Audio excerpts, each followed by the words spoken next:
네, 안녕하세요. 네, 행정법은 좀 많으시네. 자, 오늘부터 행정법을 하겠는데요. 다 법행이면은, 법행인가? 아니시죠? 법행 다. 아니, 법행인가? 자, 왜 말을 웅웅 그러지? 일단 뭐, 과목이 상관없이, 시험이 상관없이 행정법은 크게 우리 행정법 총론에서 일단 문제되는 게 제일 많죠. 그죠? 그래서 행정법 총론에서 우리가 보통 이번 강의 목적도 기본 강의이기 때문에 행정법 총론을 위주로 볼 겁니다. 그죠? 그래서 강론 사실 뭐 강론까지 보는 경우는 드물고 특히 이제 지금 이게 일단 법행 위주로 좀 보기 때문에 법행을 작년에 보시면은 작년 문제가 아주 뭐 쉽다면 쉽고 어렵다면 어렵게 나왔죠. 그래서 작년에 뭐 시험 끝나고 나서 감론을 막 말이 많았는데 오늘 오면서 다시 한번 기출문제 보니까 작년에 이제 항상 늘 얘기했던 법규명령하고 행정규칙 그 사이에 그 문제. 그래서 작년에는 법규적 효력의 행정규칙 하나 25점짜리 20점인가요? 그죠? 이거하고 그 다음에 집행정지. 집행정지는 그냥 주는 거죠. 먹어라, 먹어라. 그래서 집행정지는 그냥 쓰는 거고 그 다음에 이제 케이스 문제가 소송 요건에 관련된 건 다 나왔어요. 너무 넓게 나오니까 사실 이 문제 보고서는 뭐 어디까지 써야 되느냐. 이제 수험생일 때는 이게 남들보다 하나 더 쓰면 점수가 더 나올 것이라는 이제 생각을 하죠. 그죠? 근데 사실 이제 채점을 해보면 남들보다 하나 더 써서 점수를 더 주는 경우는 사실 그렇게 많지 않습니다. 그게 왜 그러냐면 다 한 번씩 찔러보거든요. 수험생 심리가 특히 이제 단문 같은 경우에는 케이스는 이제 일단 그래도 주는 거 쓰는데 케이스 단문 같은 경우에는 그냥 막 써보는 거예요 다. 휙휙휙 해서 나 이거 써 나왔겠지. 객관식과 주관식 점수 차이 수험생 입장에서는 내가 하나로 더 쓰면 더 나올 것 같은데 그렇지 않습니다. 이게 그러니까 여러분들이 그 흐름이라는 게 있고 일관성이라는 게 있는데 이 주관식 점수는 그런 점에서 차이가 크거든요. 그래서 전체적으로 흐름이 괜찮고 물론 이제 요건 적시 다 기본사항에 대해서는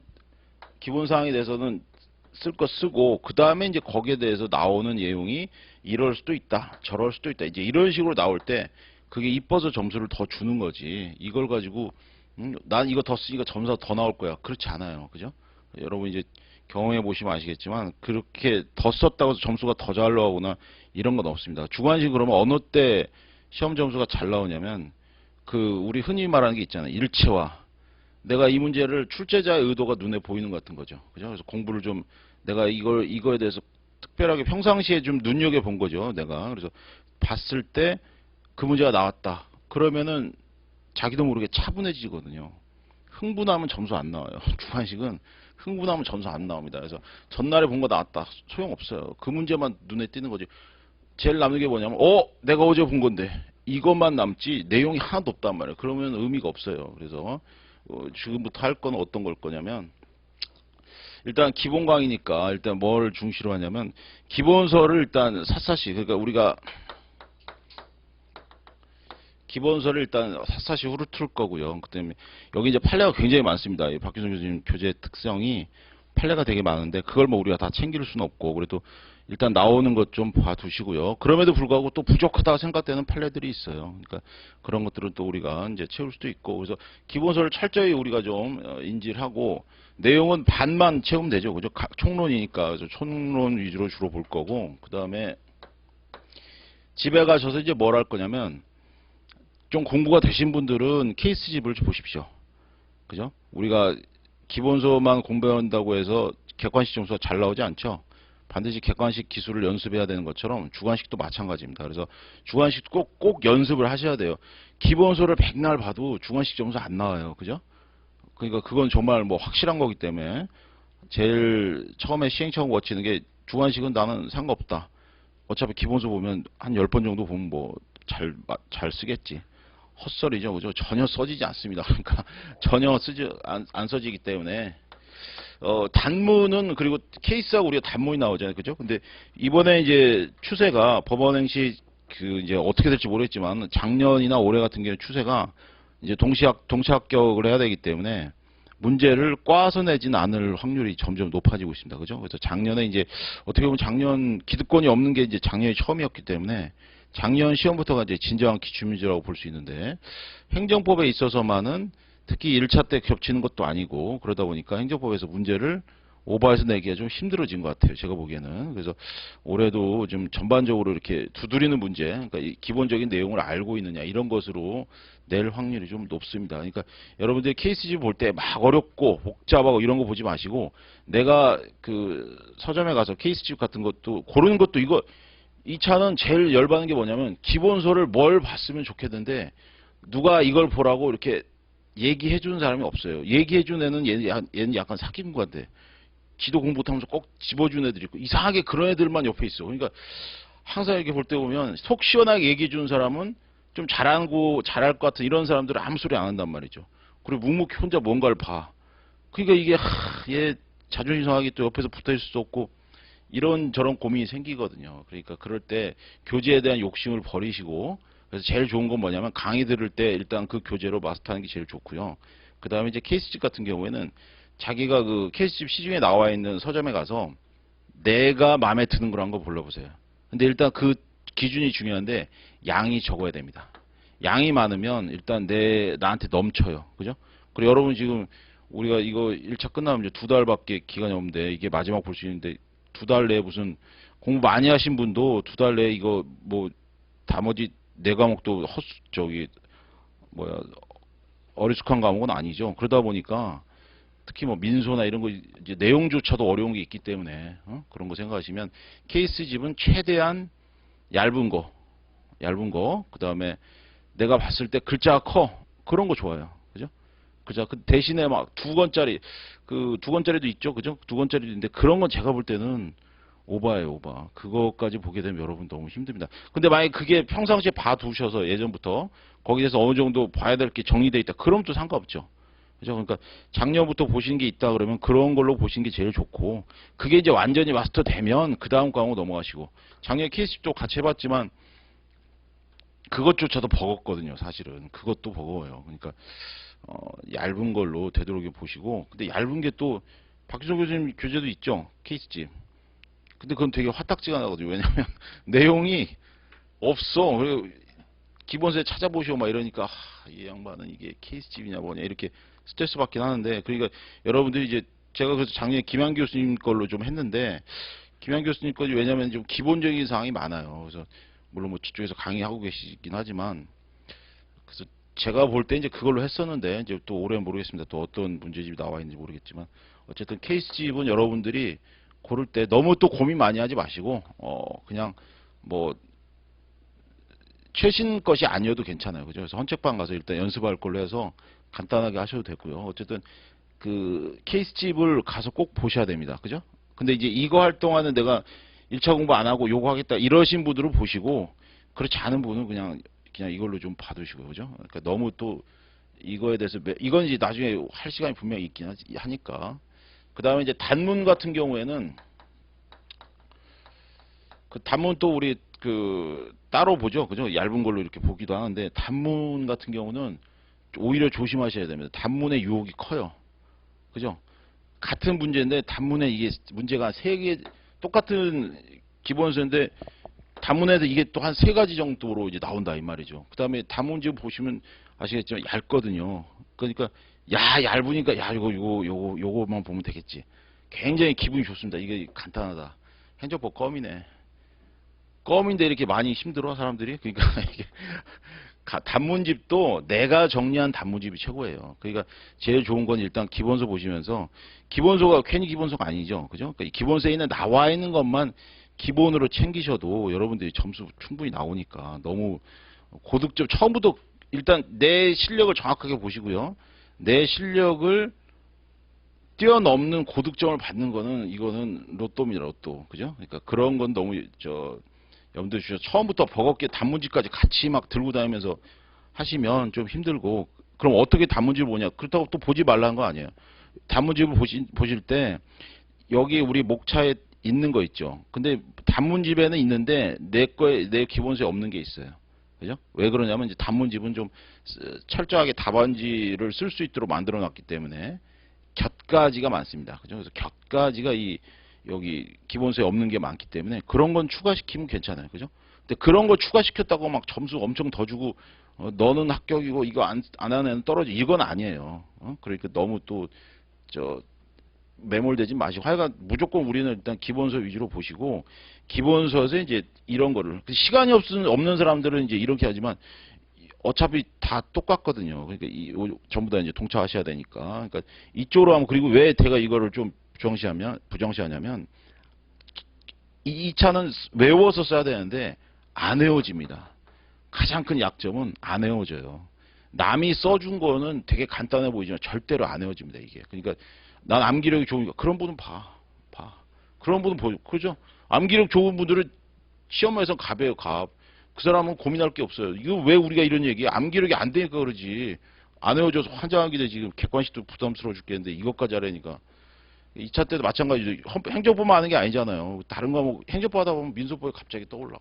와, 야, 그러니까 갑자기 그런 생각이 드니까 지금 마음도 심란해 죽겠는데 이런 거 자꾸 껴대고 이러면은 더 마음이 어지러워요. 그러니까 최대한 들어온 애들 없이 해서 기본서로 보시고 그다음에 다시 말씀드리지만 단문집은 어떨 때 이렇게 기본서 보시면서 여기다가 하나씩 더 써 넣을 때 나는 시간 없으니까 단문집을 정리하지. 단문집이 문제가 100개가 넘어요. 그죠? 그러니까 너무 힘듭니다. 그래서 얇긴 얇지. 얇은 거 아까 캐시 얇은 거 뭐라고 했죠? 얇은 거 현혹되지 말고 단문집은 조심하세요. 이건 잘못하면 폭탄입니다. 폭탄. 그래서 기본서에 나와 있는 걸로 보시고 근데 이제 난 유달리 단문집이 잘 외워진다. 그러면 봐야지 뭐. 이러시면 보시고 그래서 케이스 단문 이거는 이제 여러분들이 꼭 집에 가셔서 그 둘 중에 일단 제가 볼 때는 단문집은 아직은 보지 마세요. 어차피 기본서는 나중에 단문으로 연결되니까 제가 볼 때 이건 이제 나중에 혹시 이제 보실 분들은 뭐 어차피 보긴 봐야 되긴 하지만 나중에 추가시킬 때 얼른 보고 막 뭐 묻은 것처럼 얼른 버리셔야 돼요. 그죠? 나중에 이거 꼭 한 번만 참고하시고 버리시고 케이스집은 중요합니다. 그래서 케이스 어차피 우리가 써야 되는 게 2차 답안지니까 케이스집은 되게 중요해요. 그래서 케이스집을 오히려 보통 보는데 이제 케이스집은 또 보실 때 이제 이것까지 설명드려야죠. 케이스집은 가서 보시라고 그러니까 막 샅샅이 케이스집 다 읽고 있어. 이러지 마세요. 그죠? 케이스집은 언제 봐요? 우리 여기 지금 앞에 보시면 아시겠지만 그 교수님 앞에 이렇게 살짝 문제 하나씩 들어가 있는 식으로 돼 있죠. 우리 교재가. 그러니까 이런 식으로 보셔야 됩니다. 그래서 이걸 봤을 때 답이 떠오르도록 케이스집을 보란 얘기예요. 우리가 내용을 봤는데 거기에 관련된 그 목차 있죠. 그래서 목차 보실 때 이게 그 목차 있으면 얼른 가서 그 목차에 맞춰서 생각한다기보다는 일단 케이스집이 나오면 여기 제목이 나오거든요. 제목 가리시고 어차피 그거에 관련된 문제예요. 그러면 그 논점이 사실은 하나 써 있는데 논점 달랑 하나 쓰고 끝낼 거예요. 그죠? 그렇게 될 리는 없잖아요. 그러니까 여기서 나와 있는 문제들 케이스 문제가 이렇게 케이스가 나오는구나. 이렇게 케이스가 나오면 나는 어떻게 적어야지 해서 내용은 채울 생각하지 마시고 목차만 적으세요. 목차만. 그죠? 그러니까 이 시간이 한 10분 정도 처음에 연습하실 때는 10분 15분 걸립니다. 뭐 이미 경험이 있으신 분이야 뭐 제가 굳이 말씀 안 드려도 되겠지만 경험이 여러분이 이제 없다 생각한다면 이렇게 그래서 목차 잡아보는 연습하시라는 거 연습. 내용은 어차피 여기 다 있어요. 그죠? 내용 샅샅이 읽으려고 하지 마시고 목차 위주로. 그래서 목차를 떠올려 보시고 그 다음에 이제 목차가 안 떠오르면 이제 그때서 이렇게 보는 거예요. 그죠? 근데 이제 처음부터 목차가 떠올릴 리 없으니까 당연히 처음에는 보기 싫어집니다. 케이스집에 대한 두려움이 생겨버려요. 그러니까 그래서 사실은 원래는 케이스집도 처음에는 뭐 안 보지 말라 이런 얘기도 하긴 하는데 어차피 우리는 동시로 봐야 되기 때문에 그런 두려움은 이미 다 버려야 돼요. 그죠? 우리가 막 가야 됩니다. 막. 그죠? 그러니까 막 가야 되니까 일단 케이스집 보시면서 어떻게 쓸 건지 한번 연구해 보십시오. 근데 우리가 지금 하루에 보통 나가는 게 한 6, 70페이지 정도 나갈 건데 문제가 그렇게 되면 케이스가 뭐 어떨 때는 한 2문제? 뭐 이 정도밖에 없을 때도 있어요. 그러니까 2, 3문제 정도밖에 없으니까 그거 이렇게 해서 하시면 그렇게 시간이 얼마 안 걸립니다. 한 30분? 2, 30분이에요. 2, 30분. 그러니까 내용은 절대 거의 신경 쓰지 마시고 목차만 뽑아서요. 목차만 맞춰보고 이건 이렇게 나오는 거 지금은 그렇게만 연습하십시오. 나중에 이제 쓰는 거 하시고 그래서 쓰는 거는 이제 나중에 우리 이제 1차 시험 끝나고 나서 그때 가서 써도 큰 문제는 없습니다. 지금부터 벌써 막 너무 쓰려고 하지 마시고 지금은 철저히 내용 위주로 그렇게 좀 가셔야 됩니다. 그래서 기본서 가서 저랑 지금 하시고 그 다음에 가서 먼저 이걸 복습하시고 케이스를 해도 괜찮고, 성격 급한 분들이 있죠. 그죠? 성격 급한 분들이 있어서 케이스집을 바로 보셔도 그거는 뭐 상관없고. 그래서 케이스집 보고 나면 다시 이제 이거 봐야죠. 그죠? 그러니까 복습을 꼭 하시되 이거랑 같이 해서 복습하셔야 됩니다. 그래서 그렇게 해서 문제의식을 좀 가져야 돼요. 제일 중요한 건 문제의식이니까. 그래서 그 다음에 이제 어려운 문제는 보니까 안 나올 수 있죠. 그러니까 이게 뭐 사시나 행시나 이런 데서는 어떻게든 어렵게 해서 좀 하려고 하지만 우리는 그게 아니라 동차라는 걸 알고 있단 말이에요. 이 양반들이. 문제 출제하신 분들이. 그러니까 최대한 기본적인 사항이니까 기본적인 사항을 쓰는 거예요. 그래서 제일 이제 혹시 여러분이 이제 써야겠다고 연습하시려는 분들은 집에 가시면은 뭘 쓰냐면 개념입니다. 개념. 그래서 개념을 꼭 쓰시는 연습하셔야 돼요. 그래서 뭐 제가 이거 강의 준비하면서 그 생각인데 뭐 첫 시간에 저번에 객관식 문제 푼 것처럼 다음날 하고 오면 이제 아침에 한 5분이나 10분 정도 해가지고 전날에 공부한 거 이렇게 제가 툭 얘기하면 여러분이 한번 개념 써보는 거. 이것도 제가 지금 생각해보고 있는데 여러분이 화만 안 내시면 그것도 괜찮을 것 같아요. 그래서 제가 가서 뭐 제대로 썼네 이거 엉망이군요 이렇게 얘기하지 않을 테니까 여러분들이 한번 써보시는 것도 오히려 좋아요. 왜냐면 이게 이렇게 옆에 와서 누가 강제로 개념 써보라는 사람이 없거든요. 나만 알거든 세상에서. 나 혼자 알아요. 그래서 나 혼자 안 써주면 에이씨 하고 나 혼자 만단 말이에요. 근데 그것보다는 차라리 좀 약간 강제성 있게 눈치도 봐가면서 주변 사람 옆에서 막 그 시험장 가면 막 쭉쭉쭉 쓰는 사람도 있거든요. 근데 나중에 이 사람이 뭐 쓰는지 몰라. 그죠? 얘가 장난치고 있는지 뭐 하는지 어떻게 알아. 근데 막 쓰고 있단 말이에요. 그래서 옆에서 화가 나죠. 내가 알고 있는 걸 써야 되는데 얘 때문에 화가 나. 그럼 조용히 좀 쓰면 되는데 막 와 이렇게 애들이 있어요. 싹 보니까 웃고 있어. 야 이런 생각이 드니까 그런 것도 여러분 생각하시면 여기서 한번 써보는 것도. 그래서 뭐 개념이 일단 제일 중요합니다. 이게 처음에 중간식 채점에 보면 개념이 탁 들어왔을 때 그 다음부터 눈에 보여요. 물론 이제 당연히 처음에 목차가 중요한데 목차가 나오면서 이렇게 개념이 먼저 깔끔하게 딱 나오면 벌써 이렇게 이미 주관식은 시험 공개 안 하죠. 성적 공개 이거 못한 이유가 그렇습니다. 감정이 들어갈 수밖에 없어요. 채점자 감정이 들어갈 수밖에 없기 때문에. 근데 채점을 해보면 어떨 때 제일 좋으냐면 일단 글씨가 좋아야 되죠. 그거 당연해요. 근데 글씨가 안 좋다고 해서 또 꼭 떨어지는 법 없습니다. 글씨가 악필인 경우도 합격하는 게 얼마나 많으니까 뭐 그건 상관없고. 그래서 근데 이제 제일 좋은 건 뭐냐면 시원시원하게 문장이 들어와야 되거든요. 그래서 여자분들이 유리한 거예요. 뭐 남자분들도 유리하긴 하지만 남자분들이 글씨 잘 쓰는 경우가 또 많지 않으니까. 여자분들은 대부분 글씨 잘 쓰잖아요. 난 악필이야 이러면 죄송하지만 어쨌든 일단 그래서 글씨가 좀 중요하니까 글씨는 무조건 크게. 그죠? 여러분 뭐 문제집 여러분 것도 장수가 많잖아요. 그러다 보니까 여러분은 크게 쓰는 게 제일 좋습니다. 크게. 부끄러워 이런 얘기 하지 말고 크게 쓰지. 무조건 크게. 그래서 전체 이렇게 있으면 여기 한자가 다 차게. 옛날에 수석하신 분이 그 합격기 보니까 자기는 무조건 이렇게 크게 채웠다고 하더라고요. 그래서 얘기한 것처럼 얼마나 철저하게 했냐면 이거 글자 수까지 맞춰서 한 라인에 뭐 20글자가 들어간다 뭐 이런 식으로까지 했으니까 그때는 이제 1년씩 했으니까 연습을 그렇게 했지만 우리 이제 그럴 것까지는 할 거 없고. 그래서 어쨌든 제일 중요한 건 개념입니다. 개념. 그리고 개념 쓰시고 그 다음에 이제 자연스럽게 뭐 개념 나오고 학설 나오죠. 그죠? 그 다음에 판례. 100명이면 100명 이렇게 씁니다. 그러면 이게 눈에 이제 물론 약간의 고득점 팁인데 이런 게 눈에 과연 너무 나중에 뻔하니까 처음에 채점할 때만 눈에 들어오고 그 다음부터는 거의 반자동이에요. 반자동. 근데 이제 여기에 이제 뭐가 들어가냐면 근거라든가 이런 게 들어가면 이제 눈에 확 띄는 거죠. 그죠? 그러니까 여러분들은 개념이 나올 때는 항상 개념에서만 만족하지 마시고요. 항상 이 개념에 근거를 다는 연습을 하세요. 개념의 근거를 다는 연습을 해야 이게 공부가 이 실력이 늡니다. 저도 예전에 그 답안지 생각을 해보면 개념하고 근거가 거의 같이 들어가 있는 이렇게 제가 답안지를 꾸몄을 때는 점수 배점이 되게 좋았어요. 그러니까 이런 건 뭐냐면 내가 이걸 이제 거의 다 이걸 알고 있으면 내가 거의 이거를 안다는 거거든요. 특히 단문이나 이런 데서는. 그러니까 뭐 물론 케이스도 마찬가지죠. 그래서 이것이 왜 이렇게 된다가 자연적으로 나와야 돼요. 그리고 이제 물론 개념은 보통 2줄로 끝내죠. 그죠? 학설도 마찬가지예요. 개념 2줄, 그러면 이제 근거 1줄 이렇게 가볍게 들어가만 줘도 벌써 되게 답안지가 풍성해집니다. 이게. 그러니까 답안지는 결국 여러분이 어떻게 보여주느냐 이렇게 맞아요. 여러분 디자인하는 하나의